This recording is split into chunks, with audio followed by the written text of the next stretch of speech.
สบายดีเพื่อนร่วมงานทุกท่านจากธนาคาร APB มื้อนี้พวกเขาจะมาศึกษาอย่างละเอียดเกี่ยวกับการนำใช้มาตรฐาน IFRS 9มาตรฐานนี้เปลี่ยนจากการรับรู้การสูญเสียที่เกิดขึ้นแล้วมาเป็นตัวแบบการสูญเสียที่คาดการไว้เพื่อความมั่นคงของระบบการเงิน IFRS 9ประกอบมี3เสาหลักสำคัญคือการจัดประเภทการเสื่อมคาและการบัญชีป้องกันความเสี่ยงพวกเขาเริ่มจากเสาหลักที่1การจัดประเภทและการวัดแทกทรัพย์สินทางการเงินการจัดประเภทแม่นอิงไส้2การทดสอบคือรูปแบบการดำเนินธุรกิจและคุณลักษณะกระแสเงินสดธนาคารต้องประเมินว่าพวกเขาถือทรัพย์สินนั้นไว้เพื่อเก็บกระแสเงินสดตามสัญญาหรือเพื่อขายการทดสอบ SPPI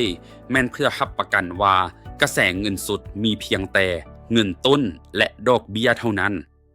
ถ้าผ่านทั้ง2การทดสอบทรัพย์สินจะถูกวัดแทกด้วยราคาทุนตัดจ่ายซึ่งเป็นกิจกรรมหลักของ APB ทรัพย์สินอื่นๆอาจจะถูกวัดแทกด้วยมูลค่ายุติธรรมผ่าน OCI หรือผ่านกำไรขาดทุนตามเงื่อนไขที่กำหนดต่อไปแม่นเสาหลักที่2การเสื่อมค่าซึ่งแม่นหัวใจของการคุ้มครองความเสี่ยงภายใต้ IFRS 9ตัวแบบ ECL แบ่งทรัพย์สินออกเป็น3ขั้นตอนตามระดับการเพิ่มขึ้นของความเสี่ยงสินเชื่อขั้นตอนที่1แม่นทรัพย์สินปกติพวกเขาต้องตั้งสำรองสำหรับความเสี่ยงที่อาจเกิดขึ้นภายใน 1-2 เดือนข้างหน้า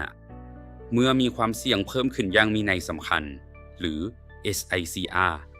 ทรัพย์สินจะย้ายไปขั้นตอนที่2และต้องตั้งสำรองตลอดอายุสัญญาขั้นตอนที่3แม้นเมื่อทรัพย์สินเกิดการผิดนัดชำระหรือเสื่อมค่าแล้วซึ่งเรียกร้องการตั้งสำรองเต็มมูลค่าการคิดไล่ ECL ประกอบมี3ปัจจัยคือโอกาสผิดนัด PD ความเสียหาย LGD และยอดหนี้ EAD สิ่งสำคัญแม่นพวกเขาต้องใช้ข้อมูลคาดการณ์ไปข้างหน้าเช่นสภาพเศรษฐกิจมหาภาคในตัวแบบของพวกเขา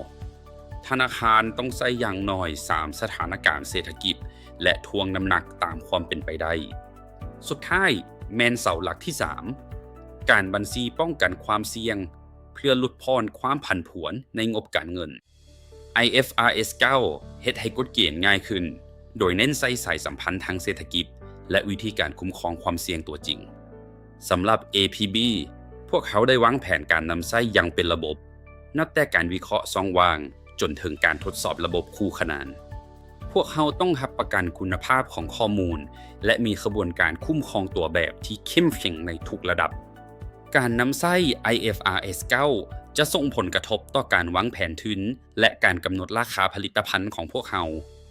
IFRS 9 แมนบาทก้าวสู่ความโปร่งใสและความมั่นคง